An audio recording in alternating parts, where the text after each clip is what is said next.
You can say that the purpose of life is there's no purpose, but the idea is to live consciously. So, not just a matter of what you're doing, but how you do it as well. If you're living consciously, then you'd prefer to do something joyfully. Or maybe you don't want to be joyful. Maybe you want to just be at peace. Maybe you want to be doing something in an exciting way. It's your choice. That's essentially the purpose or the what everybody is trying to do in life. You see, here's the thing. Exterior life is always changing rapidly. You cannot control exterior life, but you can control the way you react to the exterior world. And you can sort of manipulate the exterior world to a certain extent, but you cannot 100% manipulate it. I can't just snap my fingers like Thanos and change the universe. But when things happen, the purpose is, the idea is to react to it in the way that you want to take full conscious control of the way you want to react to a situation. Do you want to react to a situation, or do you want to not feel anything from the situation? You know what I mean? Do you not want to feel anything from the situation and and handle it in a specific way? It's your choice at the end of the day. So that's essentially the idea of life, the idea of like what most people truly want. They want to consciously live it in the way that they want to, through their feeling and through the way they handle life. That's the goal. On the other end of what you're procrastinating, what you are putting off to the side when you check Instagram, when you play a game, when you smoke the vape, when you smoke the weed, when you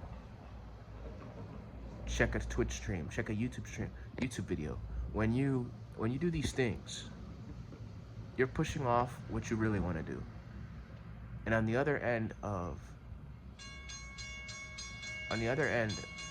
let me pause because the train's coming. So I was saying, on the other end of the pain, the void that you feel when you don't act on your vices, on the other end of that is a new you. And to the degree that you can drop the vices, so that is checking the Instagram, checking the Twitter, checking the YouTube, arguing with somebody, because you might not know that it could be a vice that you use to fulfill yourself, needing something to be a particular way in order to feel fulfilled.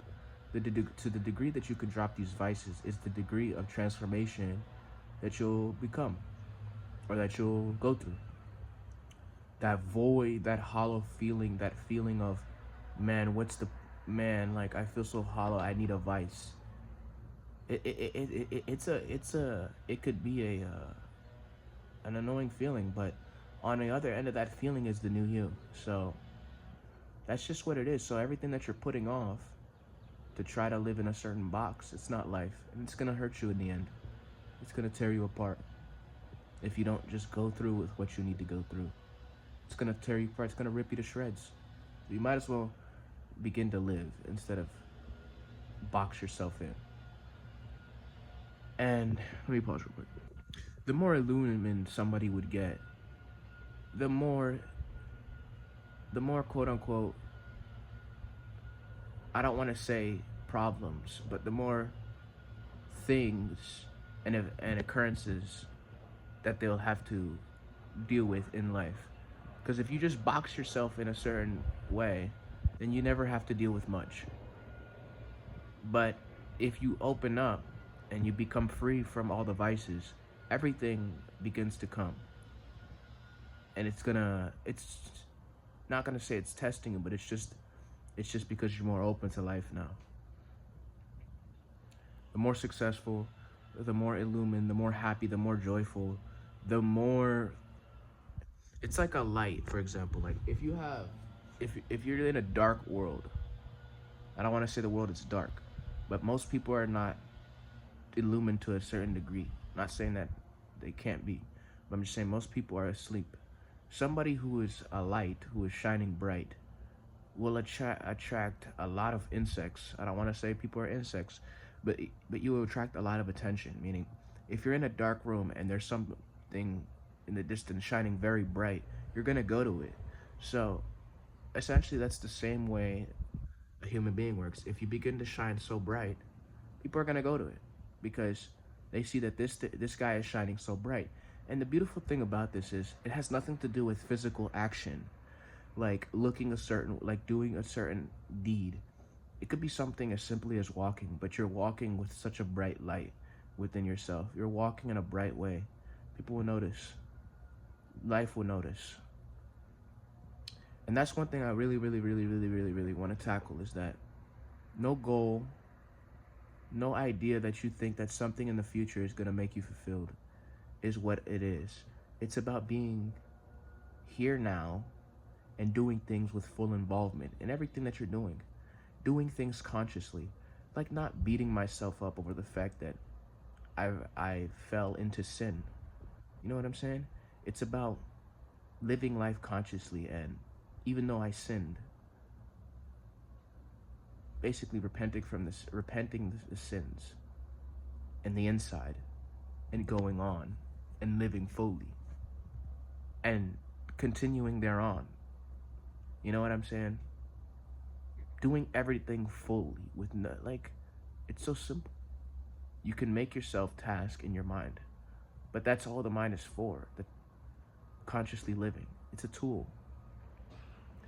Like everything we talked about, the stillness is the kingdom of heaven. Attention is the key to get to the kingdom. Putting off what you're doing is only going to destroy you in the end. Or putting off what you really want to do is only going to destroy you in the end. Not hyperfixating on whether or not a particular outcome needs to happen, but being the person who's done it right now. Being, doing, having. Being, doing, then having. But being number one.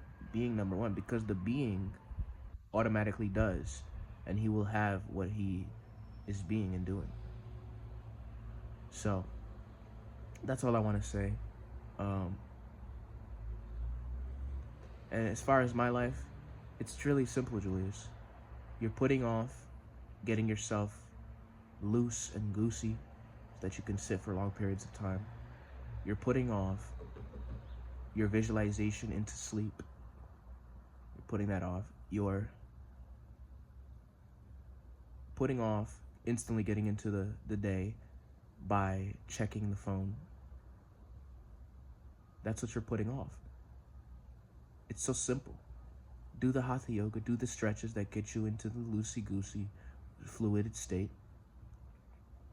Change the diet to a fish diet because you're in America, because the vegetables are not that high in nutrition.